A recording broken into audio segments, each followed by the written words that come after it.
folks, and welcome to another day in the Milky Way. And tonight we got a great show for you with my special guest, believe it or not, June Ahern. I think that's how you say it. I think so. So I hope I pronounced that correctly. Ahern or Ahern, whichever one you want. Ahern? Okay. Ahern. Sometimes there's different pronunciations, and it's like, oh. Anyway, but regardless, everybody, June is an author. She's an intuitive arts teacher. She's a metaphysical coach. Man, you got a resume like a mile long. Public speaker, a ghost investigator, and a tarot, not just a reader, but a teacher. You've wrote quite a few books now. The City of Redemption, Timeless Counselor, The Skye, In June, and How to Talk with Spirits. Believe it or not, that is quite the accomplishments. So keeping myself busy while on planet Earth. That's right. That's right. And you've come here today to join. Uh-oh. I can't hear you.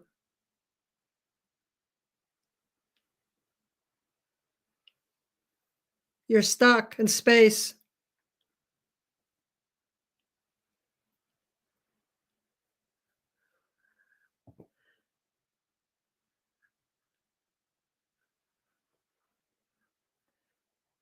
You're stuck.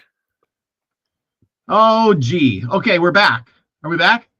Yes. All right, internet, you get it out up there. Yeah, don't worry. If I disappear, I will be back. Usually I got a co-host that holds me down. But I was going to get lucky on here or whatever, and he has problems with his computer. I was having problems. I disappear. Yes, a lot of people are having issues, but if it happens, just keep on going. I will rejoin you. Internet has its way of doing things. I live in North Dakota in the middle of nowhere, so what can you expect, right? Well, I live in Northern California. We had a big earthquake. Yes, I heard. Yeah, the wind coming, and I live like a couple of blocks from the ocean, so it was exciting. Nice. Did it affect you at all? No. I did feel the quake because I'm down further than where the quake was, which was 7 point, which is a big quake. And I just felt a little bit of motion and not a lot. Were you panic? And I was like, ugh. Are you far enough inland that? No, I'm right by the ocean. There we go. We got Nina the Mystic coming in to join us to hold down the stream when my internet crashes. so thank you, Nina, for joining us. Hey, no worries. Always pleasure to be here. Hi, Nina. Hi, June. Okay, well, anyway, back to so you were probably worried when the tsunami thing was coming, right?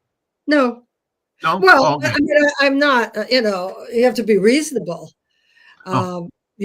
You have to remove yourself from where you're at. Why are you going to attempt it? But the highway, which is 1 block off the beach, was packed with cars with people panicked. I just like, what are you doing? Yeah, you have to move further back. Mm-hmm. That's what I did. Yeah, definitely. Okay, well, let's get right into this tonight. We're going to be talking now. You can talk to spirits. You can hear spirits. I want to get some of this stuff clear. You do some communicating with the other side then? Oh, yes, for many, many years. Yeah, I can talk to them. Maybe they'll talk back. They often talk back. Yeah. Okay. Very cheap, some of them too. Great. What have you learned from all of this? Now, we usually Lucky would be on here, and he can talk to spirits too. So, which is really, really cool. But Lucky's in the audience tonight because his computer took a crap on him. So, but by talking to the spirits over there, have you learned anything about the other side? A lot, yes, I have more than I had.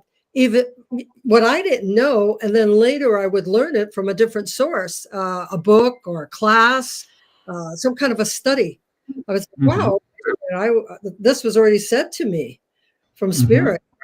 Yeah, I mean, it wasn't something I went out to do. It came to me, happened to me after a near-death experience. So, it wasn't something I said, oh, I'm going to get in there and talk to spirits. That wasn't what I was doing.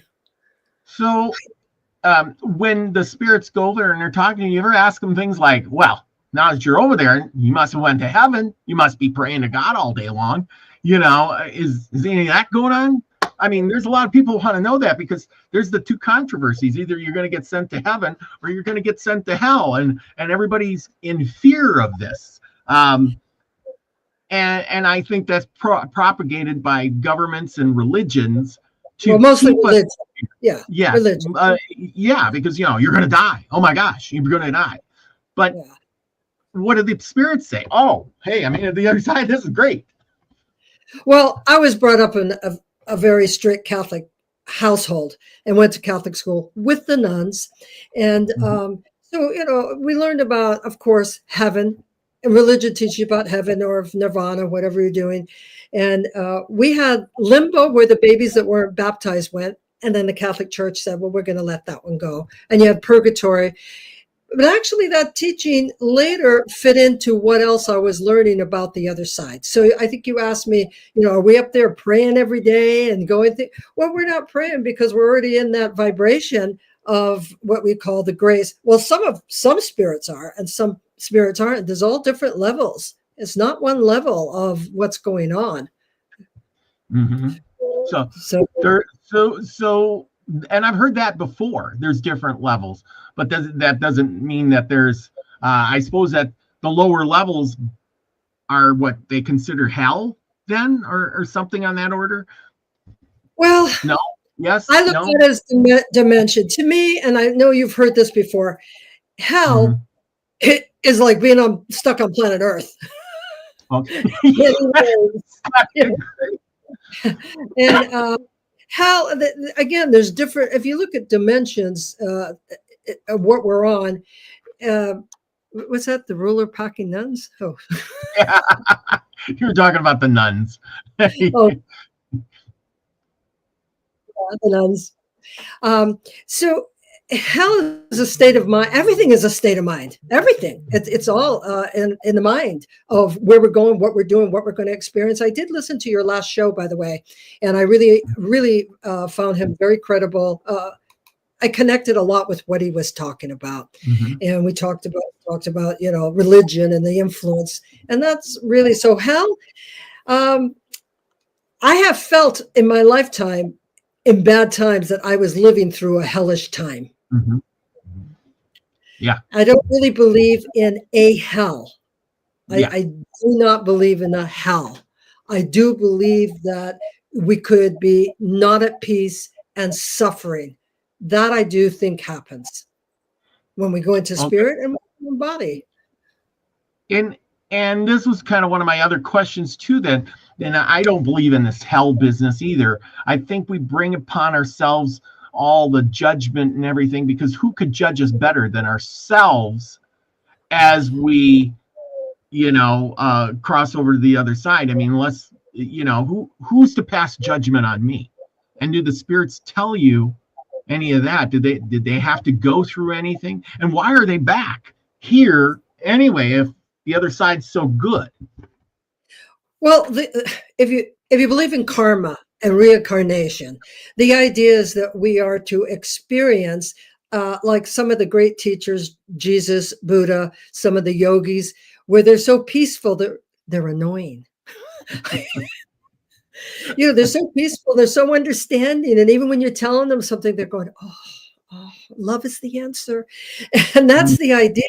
Until we reach a certain place of understanding peacefulness and love, to be able to love people on earth, physically love somebody that you just find extremely annoying. I don't use the word hate unless I Mhm, say something like, "Oh, I hate that blouse. It doesn't fit me anymore." mhm, But so as far as hell and we judge ourselves. A study that I do with a group called the Rosicrucians, and I learned this, and I think it has a lot of merit. So when the spirit leaves the body and we go to the other side, and we are met with a panel, and these are a panel of higher beings, and they're sitting there and they're saying, "Hey, nice to see you. Come on." And then they judge you. So they don't judge you. What they do is they say, you were doing this or saying that in your life. How did that work for you? So kind of like what the therapist says. Well, how do you feel about that? You know, what is the book? 5 People We Want to Meet in Heaven. We meet them and we have to reconcile differences, or what brought us disharmony, what brought us anger and hatred, and all the things that came up that didn't make life really easy. When I watch people and they say things like, "I just pray for peace every day, that those damn blah, blah, blah don't do this and that." I'm like, well, you're not very peaceful. So when you get to the other side, my thought is that's what happens. You have an opportunity to take a view of your own self. I don't know if you've ever done where you look at yourself in meditation, or you view yourself. Have you ever done any of that? You stand outside yourself and you view yourself, and you say to yourself, like, why am I talking about that?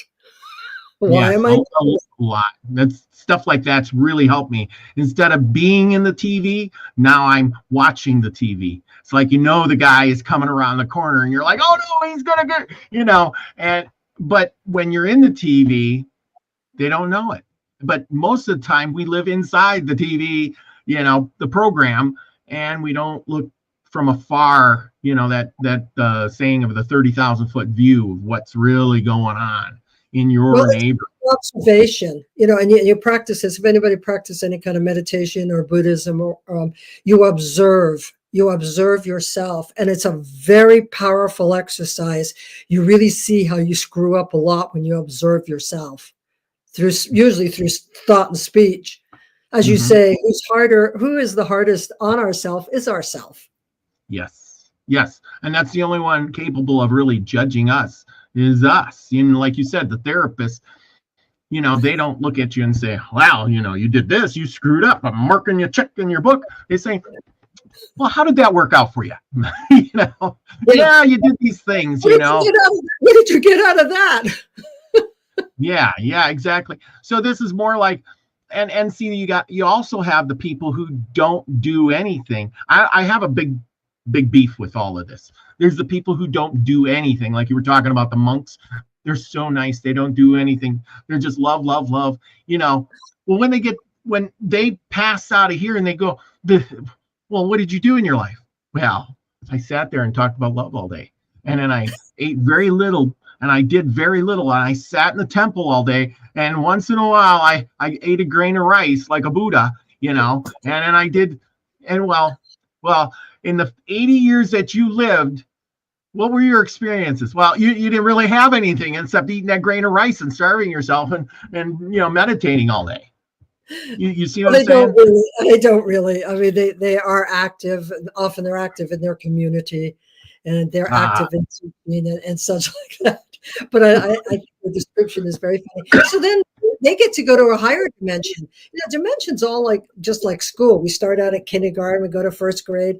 And so they go to a higher dimension, and they could come and then be, and what I've learned from spirit communication, they can be helpful to people that are on planet Earth. And or they can those that are crossing over that have had an illness, and our children crossing over, babies coming, they could be part of that on that etherical space, and helping them adjust and helping people heal. And there's quite a few spirits that say, well, I can't talk to you right now because I've got to go for my healing. Okay, bye, come back later. Nice. Excuse me. Okay, now I've been reading this book, the Tibetan Book of the Dead, and that's a pretty interesting book. It's basically saying how, this is one thing I think that we don't teach. When you're born, you're taught how to walk, how to talk, You go to school, you learn what's right and what's wrong, you learn how to be with people, you learn how things work in society, you study history and math and reading and writing, and you go through life working and learning a job and a profession. And then it comes time to the senior years. But nobody sits you down and teaches how to die. Nobody teaches you the death cycle or what's going to go on, how to react. None of this. It's just like, well, you figure it out when you get there. Am I wrong? Yeah, a lot of people don't want to talk about death. They'll talk about it in a kind of abstract way, like, oh, Yeah. and then you die, you go to heaven. And I have a friend that's a nurse, and I said, well, what happened? She was with a lot of people that died and been down the morgue and taken bodies. And she says, most of the time, you just slowly stop breathing. And then you're gone.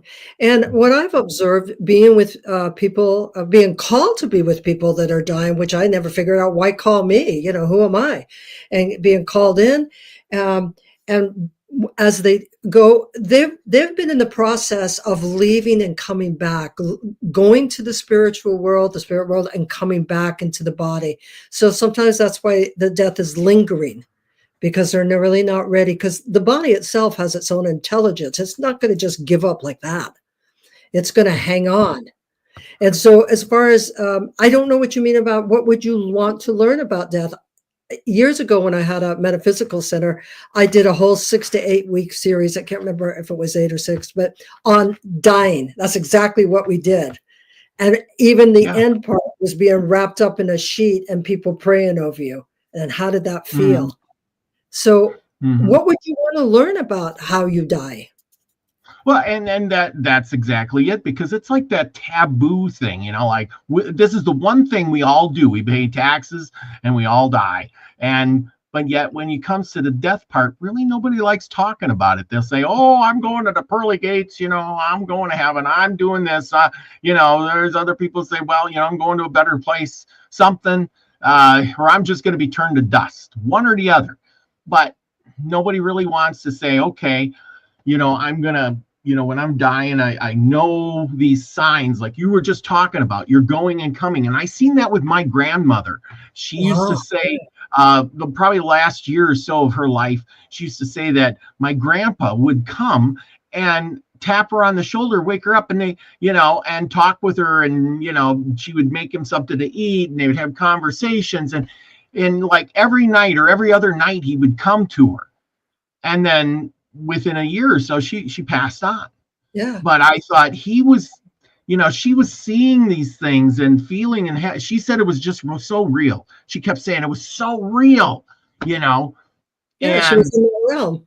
Yeah, she was, real. but it is real. Yeah, yes, and it was, yeah, and I mean, she just didn't know how to explain that to me. She did the best she could, but me being, I don't know what, this was back in my younger days, so I didn't know what to expect. I was like, oh, okay, I'll listen.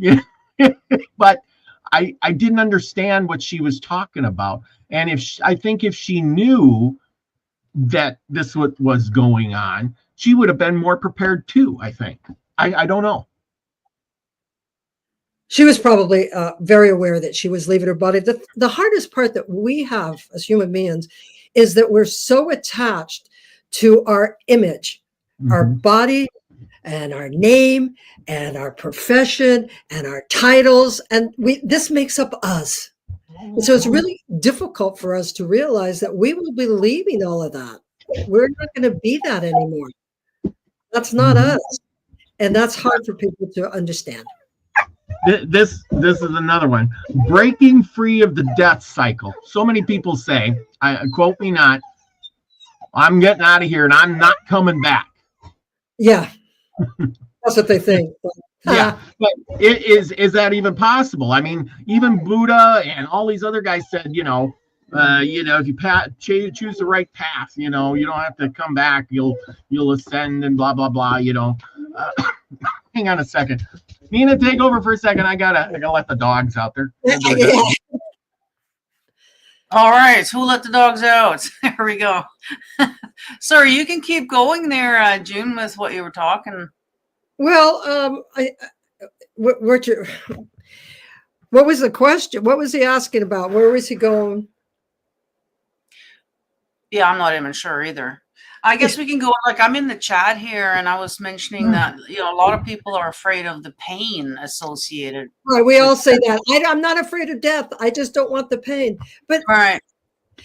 When we're in pain and we can't breathe, usually we're either in a hospital under a doctor care, something. Most people are. Most people are not dying out in the woods somewhere with a piece of tree going through their chest and gurgling and everything.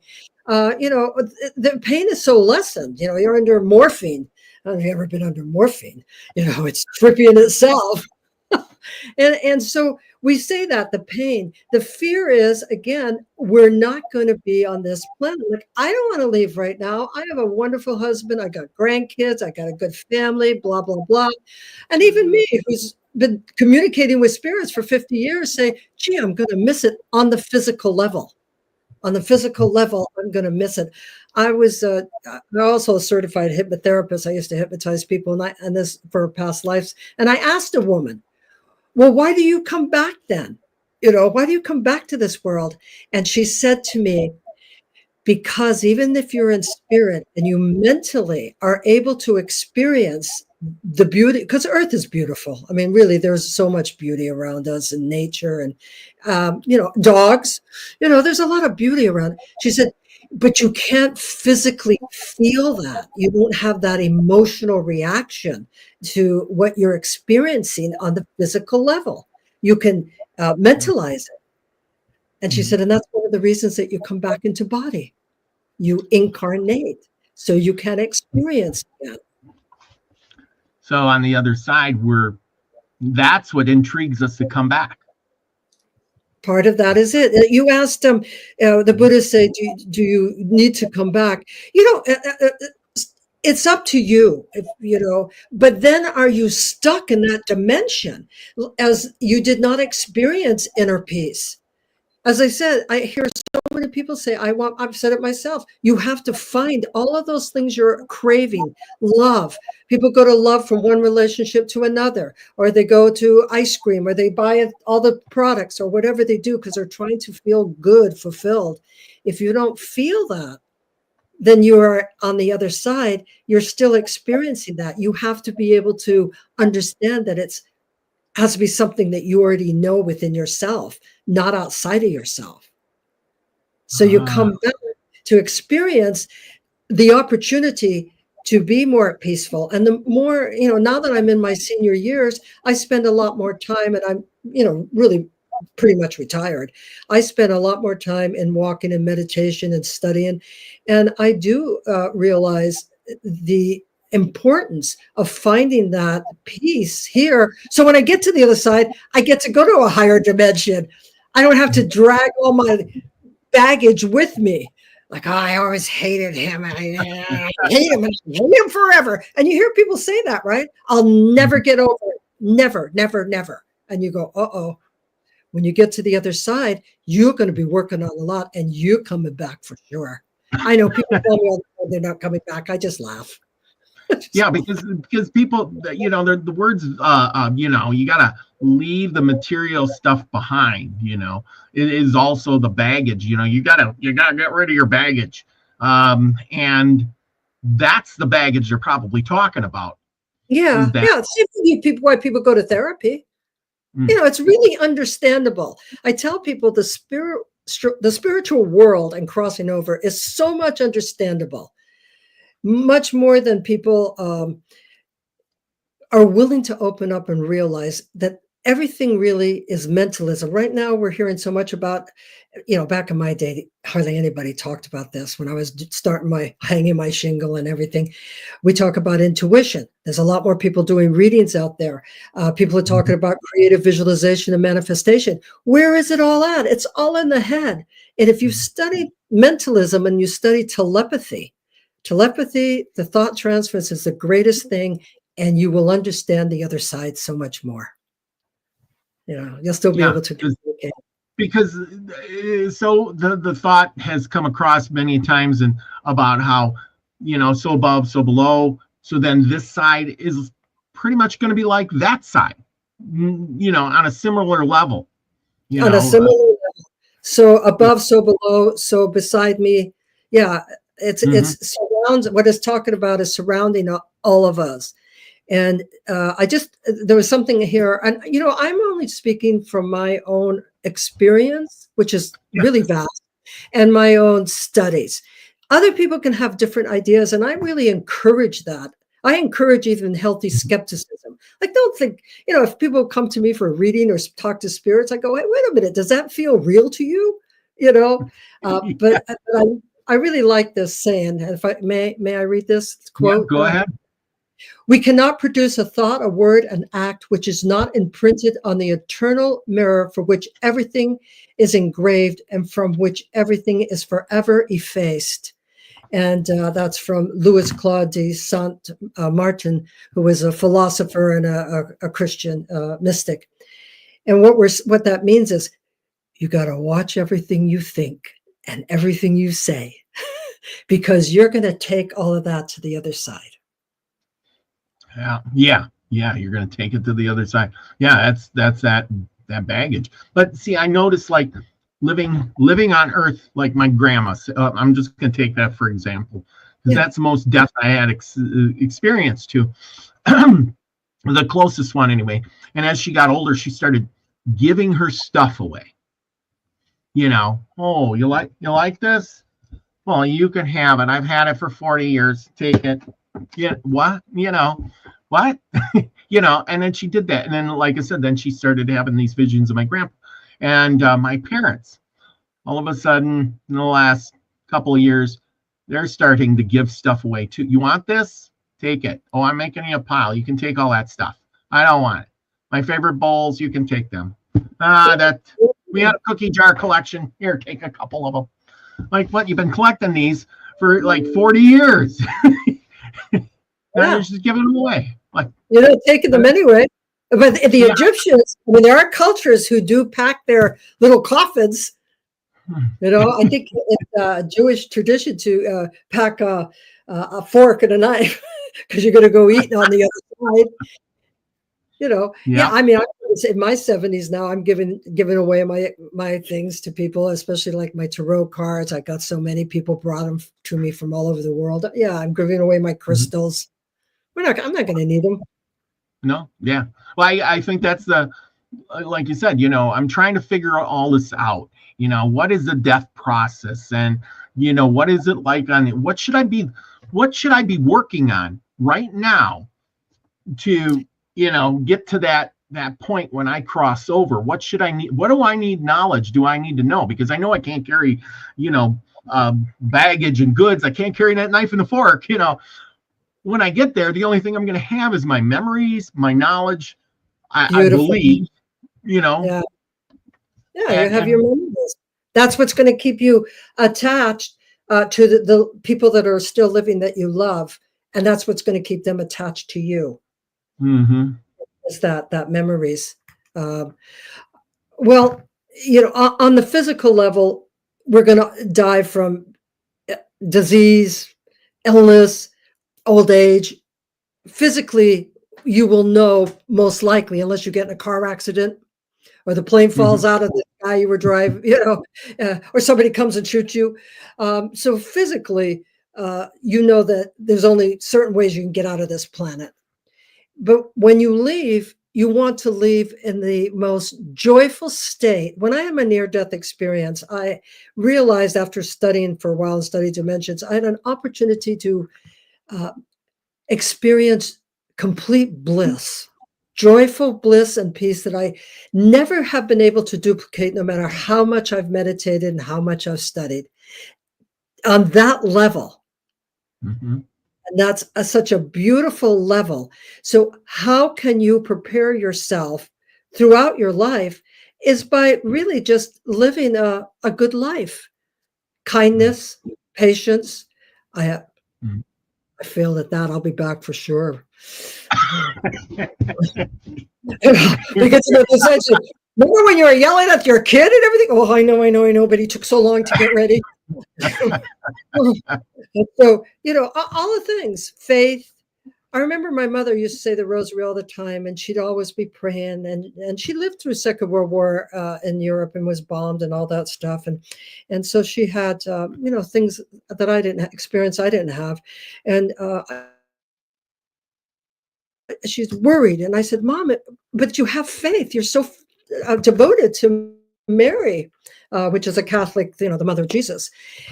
And so if you have faith and hope, charity, all of those things that we hear about, but how do we live them? Mm-hmm. So it doesn't have to make you a good two shoes, because you're here on planet Earth, and you're going to have to learn things as you go along. And as you age, I mean, now I'm so much aware.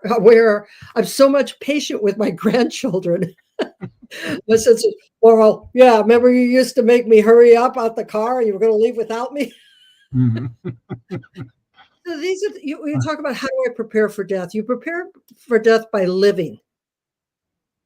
You're here. You're supposed to live life and enjoy your life. And as best as you can, be as kind as you can to people. That's really a hard one, especially with all the information we get. We are really challenged right now. Yeah. Right?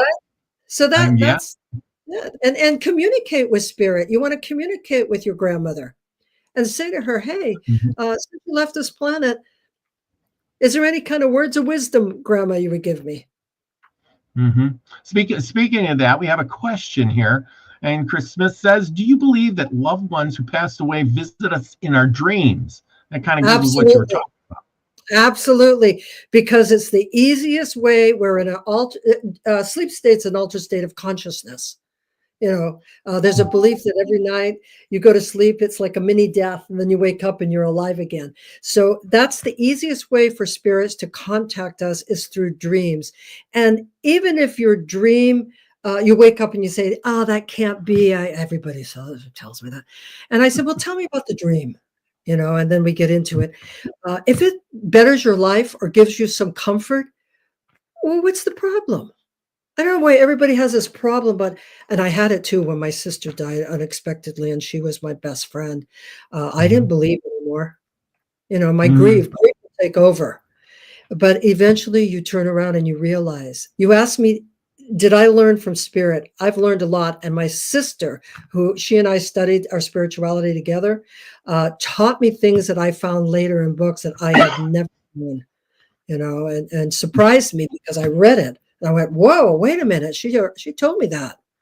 Mm-hmm. So interesting. Yeah. Well, it is interesting. Just by chance, you were talking, and you're another one on that list of, I had a near-death experience when I was a child, and now you're able to talk with the spirits. It seems that happens a lot. Yes. Do you have an inkling of why, or is because that just we can talk about it? In my days when I had it, I was 19. I wasn't a child, and I had a car accident, and I went through the windshield. So it was a little different, and in that way. And a lot of people have accidents, and there's actually a huge international group of people that do near-death experience meetings and lectures and all kinds of things. Because when I did it, you didn't talk about it because you were cuckoo, like June's a little cuckoo. So I didn't talk about it for years after, and then Raymond Moody came out with his book, and Dr. Raymond Moody in the late 70s. And my father actually gave it to me. And I said, well, I had one of these, and it's still, even being a psychic reader, coming from a Catholic family, people thought I was nuts. People thought I was a charlatan. I was the biggest liar in town. And now people can talk about things. And that's why you're hearing so much near-death experiences. Yeah, it's not so taboo anymore. Kind of like UFOs, Now when you see a UFO, they're like, well, the government's seeing them too, So maybe you're not so crazy. But before, at some point in time, it was like, oh my gosh, seen a UFO. Not going to talk about it. Oh, I seen spirits. Not going to talk about it. I seen a ghost. No. And that's another question. Why are ghosts haunting places? Are they too attached to them places? Why would the spirits be so attached to their, is that is that a thing, or did we create them as an egregore or something to inhabit it by everybody believing that there's a ghost there? Well, it's an energy. We're all energies, and that's why Mhm. when people die, if you've ever touched a dead person, they're just like lead. There's just like nothing, and it doesn't feel right. There's no blood running through. There's no warmth. Mhm. The spirit has left them, so to speak. And so it's an energy and a vibration that is created by perhaps grief or fear, anger, ugliness. I mean, there's all different kinds. I don't like to do the really spooky ones. I would say I'm a happy medium. Could we just go and I can tell them to go on? It's a You ever get on the phone with a friend and for the last 30 years, all they did is talk about something that happened forever and they went over it and over it, and you're like, get over it. Well, that's Mhm. kind of like a ghost. Get over it already. They hung you. Yes, it wasn't fair. Don't keep showing me yourself hanging up somewhere like this. It's the same. Mhm. They haven't moved on. They haven't changed their vibration, their energy vibration. It's so much simpler, and it's hard for people to understand that how simple it is. And so you Well, talk to them. the thing is they must eventually change their vibration. They must go away, because I was talking to somebody about this one time, and we were arguing. I says, well, he says, ghosts can't be real. He says, because, it's all made up shit. That's all made up. Well, why is it? Well, think about it. Yeah, there was cavemen out there, and, or Indians from 1,000 years ago hunting the land, and they came back as a ghost. Well, how come we don't see them now? How come we don't see the caveman running around in the cave as a ghost? Because 10,000 years ago he just got too attached to his cave. You see what I'm saying? So eventually they gave it up and said, you know what, I'm done. Or Yeah, something. that's what you got to do. You got to. That's what we do when we die. We look back. If you're reading the book of the Tibetan book of the Dead, they have the long 7-day ceremonies. That we leave slowly. Most of us just go, I'm out of here. Bye. I'm not coming back and communicating anymore. We don't do that. We just say, I really love my child, or I love my spouse, or I love, and so we kind of hang around as we're moving on further and further away. And it takes time. It's just like grief. Grief is horrible, and it takes time. Same thing. So people like myself, like I said, I didn't ask for this, but people like myself are able to see, like going through the fog. You and I could be walking out in London once. Boy, that fog was thick. In London, I was going through the fog, and I kind of see a little light down there where some people, Londoners, they're just kind of walking along, and I'm tiptoeing along like, I hope I don't fall off the sidewalk or anything like that. Been there, done that, and you're right. You know what Yeah, I'm talking about, that London fog. So yeah. I'm able to see through the fog. I'm able to see further than say somebody else that doesn't um, open up their eyes. And you can open up your eyes. It's just not me. You can learn how to do this. You can a willingness, and you can communicate if that's what you want to do. I see. Nice. Yeah. That's Your that's friend the that thing. doesn't believe in ghosts, I think I'll send him one. You send me his name, and I'm going to send him a ghost. You don't have to say it online. You can take it. I'm going to send him There you go. I love it. Oh, yeah. So teach him. basically, yeah. That's the thing. People don't have, even here, people, I think, when you're ready to die, you don't die because you can't let go. We're never taught to let go. I think that's the biggest clue, or the biggest thing that we're not taught, is how to let go. Like you said, sometimes it comes naturally. And Scotty Boy said in here earlier, he says, "Oh, you just wing it. We're gonna wing it." And I'm thinking, yeah, but I don't want to wing it. I like winging it. I want to know a little bit. I don't want to just say, "Oh, this is my time. Goodbye." I mean, I seen it with Dalibor. He was our resident scientist on here. He knew a lot of stuff. He was very intuitive. He was so super smart. Could speak like 5 languages, and knew so much. I mean, this guy was way smarter than we ever gave him credit for. But, when he was gone, poof, and he was like 56. We didn't have a clue, there was no lead up, like he's giving his stuff away, he's preparing, telling him, oh yeah, whatever. He just, one day he wasn't returning my emails. But and well, he probably is having a great time on the other side, because it's actually very geometrics and very scientific. I mean, it's actually a trip from what I've experienced and what I've read about. I'll find out someday. I think that the thing about letting go, it goes back to, how do you let go now? How good are you at letting go? Because if you're not good at letting go, doctors have said that when someone's dying and the family's in there, the person hangs on.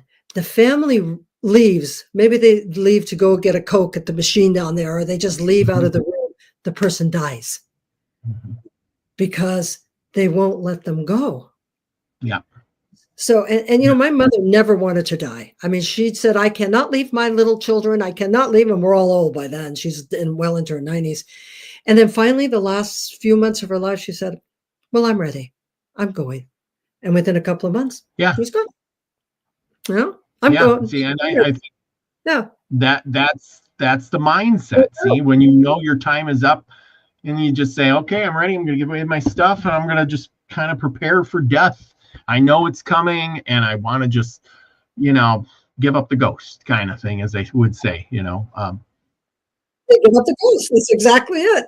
And but for people who have a sudden, that die, like my sister died suddenly, or someone's in an accident, or somebody commits suicide, or I won't go there right now, but somebody's murdered, they often have a hard time. They actually need a ceremony to help them move along. And that's why in religions, you have a ceremony. You go and everybody talks about you and brings you flower. For me, in the Catholic Church, and we've got incense flying around and candles lit and like that. We have, I've was also had a coven. I was practiced my Wiccan. We had a Wiccan ceremony for my sister and then later her daughter. So the ceremony helps people accept the death. And as they accept the death, especially if it's a sudden death, the spirit on the other side begins to accept that they are no longer in body. Because it's not always easy to realize that you're not in body anymore. I've had spirits say, I'm upset. Well, I think from a lot of stories I've read, a lot of times the spirit gets out, especially people with near-death experiences. They don't realize that they are dead.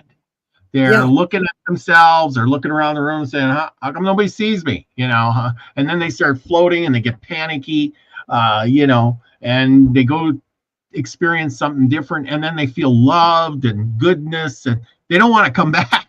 They're saying the other side seems way better. This life is hard. Huh? I didn't want to come back. Yeah, I was told to come back. You didn't? I didn't know. Well, I was saying bye. They were going bye. We'll see you later. And I'm like, no, I'll just stay here. But people also, if anybody takes any kind of ayahuasca, mind-altering drugs. I came of age in the 60s in San Francisco, so I understand mind-altering drugs only because, it's a social thing.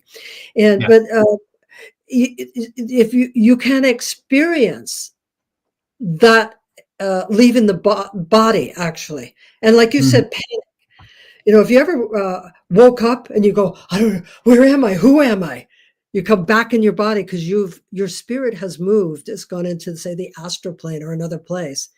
So you can experience it if you want to experience taking any kind of mushrooms or mind-altering drug, or something not so harsh. Maybe you can experience it.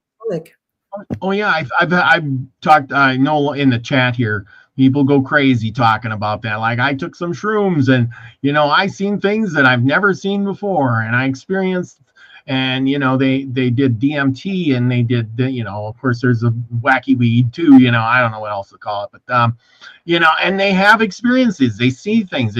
I guess it opens up your mind in some ways, to because I think this world that we live in shuts us off too much, from a lot of distractions. Everything is a distraction. It's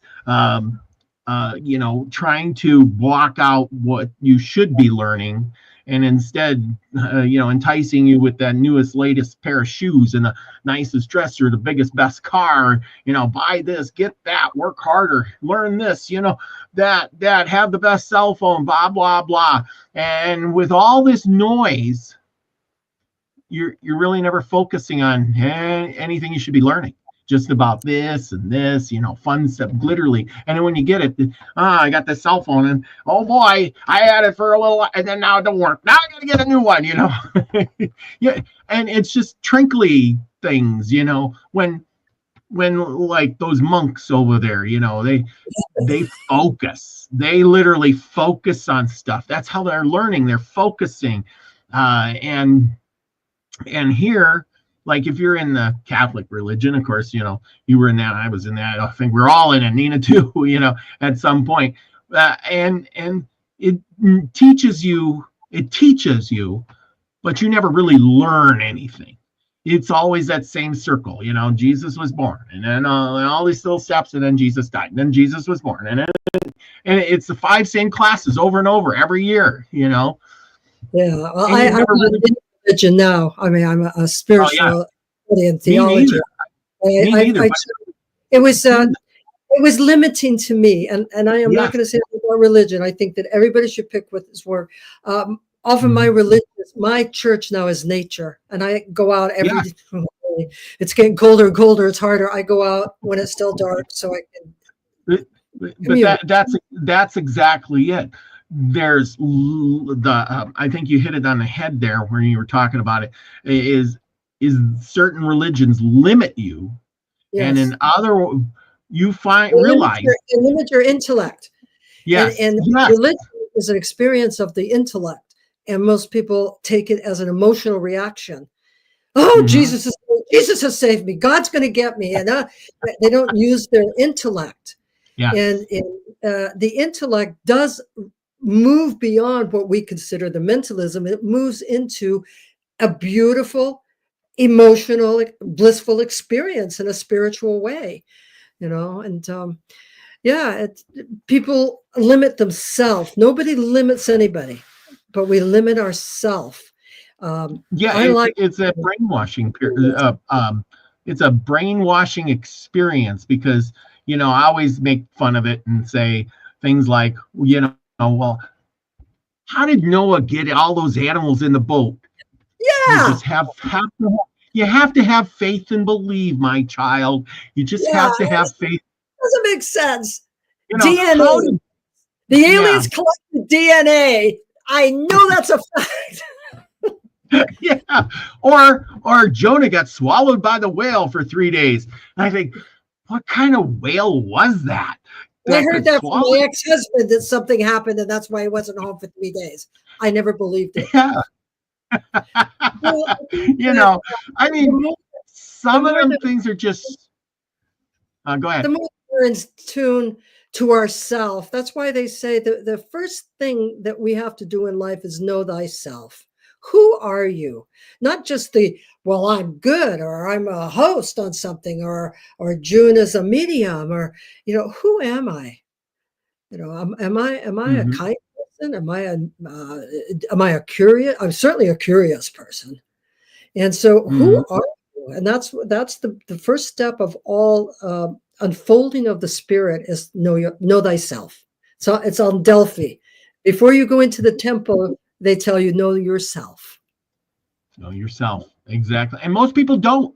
That's the thing. Most people don't. They're in denial about everything. Oh, I can run that mile in 2 seconds. I'm better than that. I could, I can do this, and no, you can't. I have the most beautiful, well, the big thing nowadays, the women are like, oh, I'm a 10. Yeah. No, you're not a 10. Well, thought I would attend. I remember that. Yeah, Well, but be real. Don't live in denial. that's That's what what they do. to return to the spirit world, because we come from the spirit world and we manifest through the fetus and such. We manifest through that, and we're born, and the spirit is in us, and we're going to leave, and the spirit's going to keep living, and the body's going to go. Yeah. And that, you say, well, how do you prepare? You prepare by having what you might consider a good life. Mm-hmm. To yourself. Be true to yourself first. Don't lie to somebody else. I'll love you in the morning. You're not going to love them in the morning. You're going to be out doing something else. Mm. So it all has to do with how you live your life prepares you for after you leave the physical body, what you'll experience in the spirit life. Mm-hmm. Yeah, what you'll experience. Nina, do you have any questions for us here for June?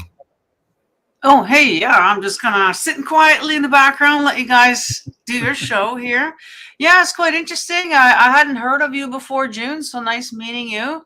Thank you. And yeah, it looks like we got a few things in common with your spiritual practice there. And I know a lot of people, in the chat here are kind of like, well, how do you know? How can you know? And it's like, well, some of us have had experiences that just gives us the know. We just know. Like, I know. I had my aunt with me for a good couple of months after she passed away, and it was quite the experience. It was really neat experience. And so I know, I'm not going on faith or belief or anything like that. I know for a fact that there is an afterlife, and that they stay around for a while if they want to, and then they move on. But I guess some do for some reason just stay attached. I would say those are probably people who don't have any religious or any thought of the afterlife, I would think. And so, because if you did, I would think that your brain would go that way, and not get stuck here. But if we're like, say, an atheist, for instance, like, yeah, I can say that, I can see that an atheist could get stuck, being obsessed with either the way they died, or maybe protecting their loved one, or and stuff like that. So yeah, anyways, very interesting. I love the topic. Well, speaking of that, with, like you said, religion and atheism and stuff like that, well, then what have you ever experienced anything like that, where one person, the spirit was very religious in a past life, or very atheist, in that respect? Or did they speak? Have you ever experienced in life an atheist that came through as a spirit and said, oh my God, there is something to this? Yes. Huh? Yeah. So like, if I were in a spirit communication with a client, and I did plenty of spirit communications in groups, seances and stuff. I used to love the seance and say, oh, I hope somebody's coming that has somebody that maybe died, like got murdered. So it'd be exciting. I know it sounds terrible to people, but it was not terrible to me. And and so somebody asked, well, my uncle never believed, and he had already, a lot of times I get messages before I even meet and sit with the person. I've already got it. And I said, oh yeah, he's having fun playing checkers on the other side. They go, oh, how did you know he played checkers? I says, why are you coming to me? People, it's hard. I think if you are an agnostic or an atheist or whatever, I don't have any problems with anybody, and I don't want them to have problems with me. That's how I look at it. I think to have a good, healthy conversation about it, and take what you will, decide for yourself. And you know that your aunt was around you all that time because you feel them. There's no question. You just know it. You just know they're there. And they usually give little signs. They do little things like if they like their coffee and you're not drinking coffee, you'll smell coffee. I mean, they give us these little funny signs all the time. It's really very endearing. Signs. Yeah, I remember smelling cigarette smoke or my mom's perfume, things like that. Yeah, that they're around. Yeah, it's kind of neat when they do that. Synchronicities, and all these things. It's really neat. But going back to the original question, what is it going to be like when we die? I think it's all individual. I think it's going to be what we, what it is for us now. Like, so if you are a religious person, yeah, you probably are going to see Jesus over there, and angels and whatever, you know what I mean? And, Yes. and I wouldn't be surprised if the Vikings did go to Valhalla, and that's what they experienced because that's what they expect, because we can only perceive so much. And I think it would be too harsh of an experience if it was completely opposite. I think it will be a lot more gentle just going in, and it is exactly what you think it's going to be, good or bad, I guess. So for some people, that could be a scary experience if that's what you thought it was like. If you think you're going to hell and to burn forever, yeah, that's probably, so that's something to work on now, to get to be at peace where you're going and be relaxed, so that you can let go. Because it's, for those of you who are used to lucid dreaming, is that initial letting, like that little push and you into that lucid state. I think that's exactly what death is. You gotta let go and just do that little push, and then whoops, there you are. You're on the other side. And that's my interpretation of it. But yeah, I mean, ultimately, nobody really knows until we're there. That's right. So we get over there. I can only say because of all the different spirits that have talked through me to other people and just talked to me. People I didn't even know anything about them, and then I know things about them, personal things about them, whatever it is, whatever they wore, whatever they traveled to, names. I worked with the police, and I came up with some names, street names and stuff, and so that was given to me, and I do agree that your experience is the same as when you're alive. If your experience, we can have the same topic and we both have different ideas about it. So whatever you're experiencing in the mental plane is a thing that you take with you to the other side. Exactly.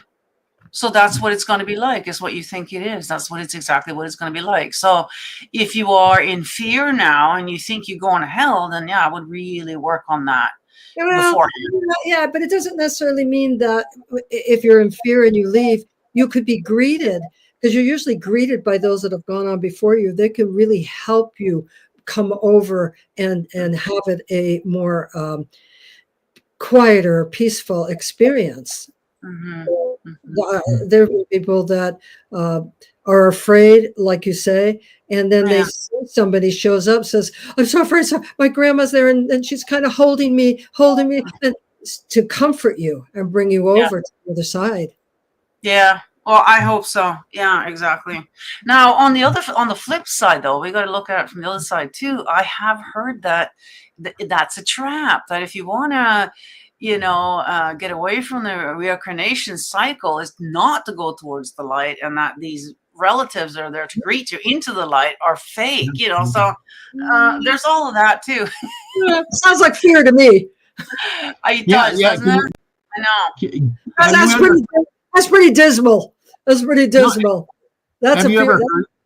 You haven't heard of that theory there, where people talk and say, if you go towards the light, that's like a being, flying the zapper. Well, I've had people not want to go toward the light because I didn't want to leave where they're at. Yeah, I could take a while, but well, that's the whole ghost thing. I think, well, I'll go and send them toward the light when I did some paranormal work. Well, guess what? They didn't want to go toward the light, so I was useless. Right. Yeah. I see. Huh. Wow. Yeah, I know. That's the whole thing. That's that people that live in fear, and we see a lot of it. Look at the United States. How many people are like, we got to get everybody out. We got to do this. We got to do that. Oh my God, they're taking everything away. Yeah. Come on. Yeah.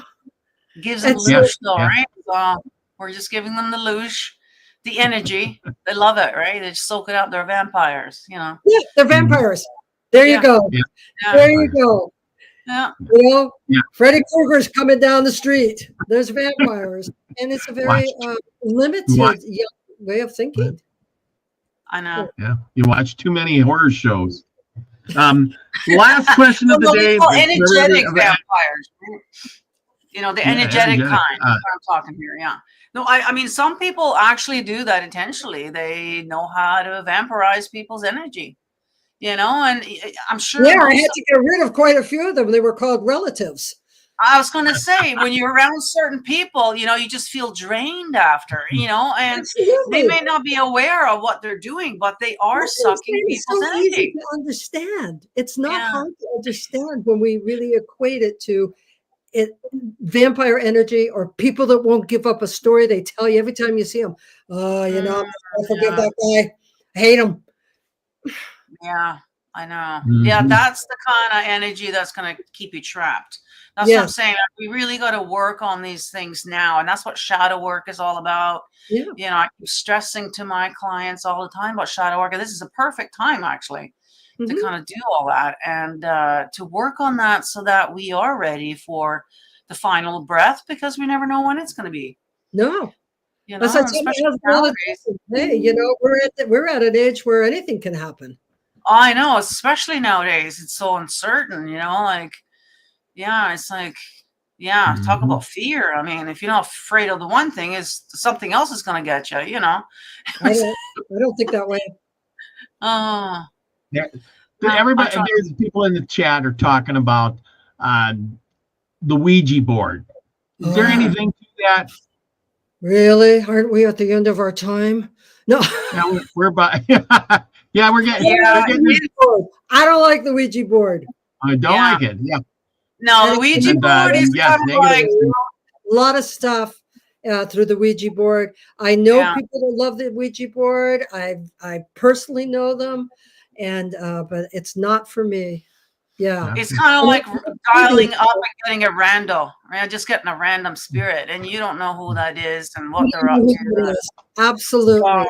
Yeah. If you are going to do spirit work, you really should prepare by cleansing the area, cleansing yourself. I always cleanse myself before I do any spirit work. Communicate, well, not always, because sometimes they show up in Safeway or everywhere else. But you know, you have to cleanse yourself and prepare.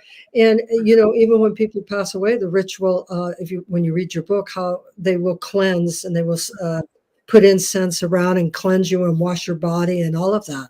So it's very important. And I don't like the Ouija board.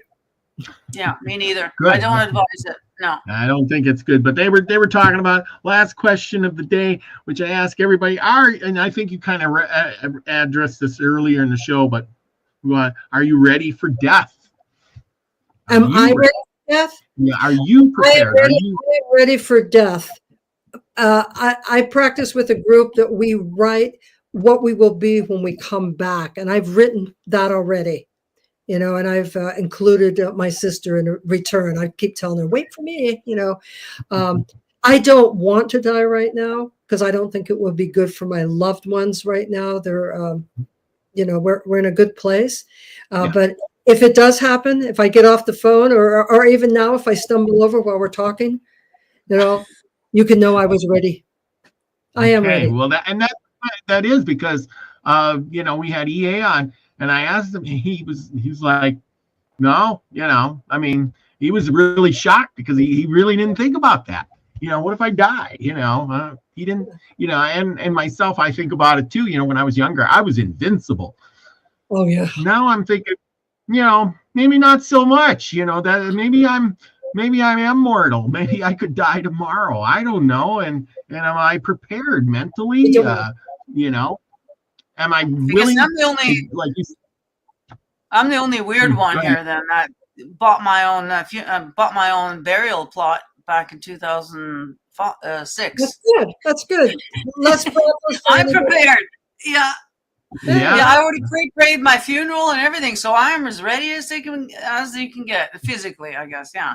Well, and I've already started giving away things too, Robert. Just so you know, I have been giving away things. What's the matter with you?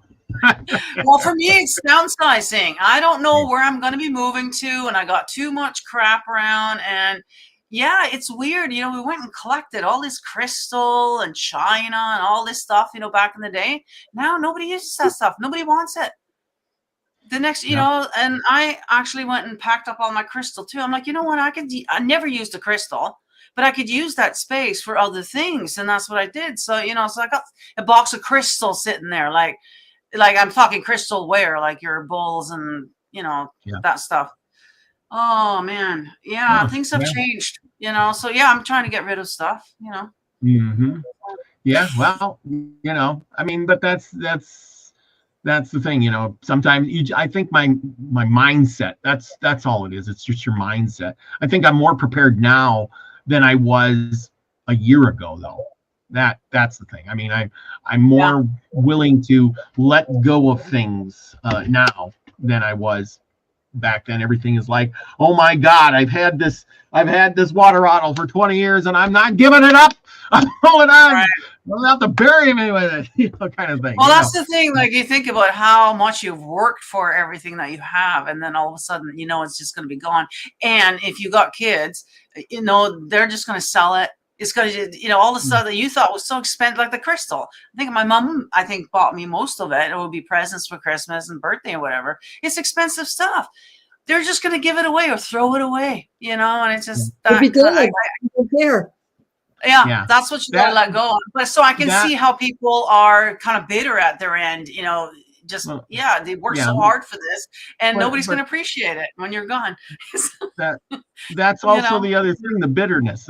You know, I've given up the bitterness against people, I should say, you know, you know, I don't like that. Well, you know, he was a bad dude, but, you know, it's okay. You know, so I got rubbed the wrong way this way, or I got taken there, or I had a bad experience, but you know, I'm letting all that go. I'm not hating anybody. There you go. That's it. Letting go of all of that. Yeah. And it is what it is. It's their world, not mine. Sure, it affected me. I got over it. I'm moving forward. I'm looking to the future. I don't look back at the past and say, you know, I'm going to hold that in here. Yeah, exactly. Yeah. So work on forgiveness, you know, forgiveness, including yourself. Love too, you know, instead of hate. Well, okay, we're going to wrap this up. Everybody's heading over to Max Vision remote view class. And Nina and myself will be on Nina's show tomorrow night for Sunday Live. We'll be talking about the Anunnaki again. Ooh, oh, wait. Yes, we're on episode, what are we now? Episode, I got the other one here because the following week we got a special guest coming on. Yes, Aggie Noss. Have you heard of Aggie Noss, June? No. Really? Well, you'll probably enjoy him. Augie Nust. He's. I'm not very good about keeping up with people. Okay. You read a book about universal consciousness. Shelves of books and, you know. Yeah. Well, he wrote a book. He wrote a book too. He's an older fella. Universal consciousness and how, you know, we pick that up. And then, so, you know, the work that we do, so he kind of explains it in a scientific way as what exactly that we're doing as a psychic, picking up information, and he's explaining it as, and we're picking it up for the universal consciousness, just like musicians.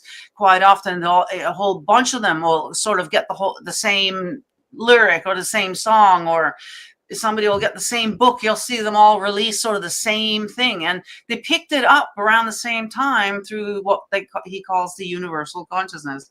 And so, very interesting. Anyways, he's going to be talking about time travel this time. So, time travel. So interesting stuff. June, what do you got coming up? What is going on in your life? Your YouTube channel. I got all your stuff in the description below here. You know, anything interesting you want to tell everybody about? I'm pretty retired and just enjoy myself, and every once in a while make a YouTube. Like I was thinking of doing going through the tower and the tarot, because I hear so many people don't understand what it's really all about. And so I just I do whatever I want to do whenever I want to do it now. Finally. Nice. And you do, but you do have some really good videos on your channel about Yes. magic. You talk a lot about stuff on there that we talk about here, Yes. magic and the stuff, the items you need and what to do. And the ghost hunts, and on the tarot. all We the do tarot paranormal readings stuff. here every now and then. Yeah. Yeah, it's really Yes. interesting. Very, very good. Like it. I'm going to be watching more of that. And you have books. Are you writing another book? Well, I always say no, but I just joined a writing group, and so maybe I'll get back to writing. Kind of taking a little break from life finally after Yep. many years. So I don't commit to anything. Not much. I don't commit to much. So Okay. yes, I Fair probably enough. will finish some work I started. Maybe I'll finish some next year. All right. Well, good. Well, thank you for coming on our show and being part of the Milky Way Soul Tribe. You're a Soul Tribe member now, for sure. Oh, good. Well, look for your next show coming up. Yes, absolutely. Thank you. Thank you. And everybody that's in the chat room, thank you for being here tonight. Chloe, Scotty Boy, Chris Smith, thank you for all the questions. Steve, Bo, Medusa, let's see, and of course, Lucky Stone, F Kitty, all the people that came tonight and asked great questions and chatted in there and listened to us, and the future people to come. Thank you all for being here tonight. As we sign off, remember, do something nice for somebody. Most of all, be the frequency you want to receive, everyone. Love you all. Peace, everybody. Bye.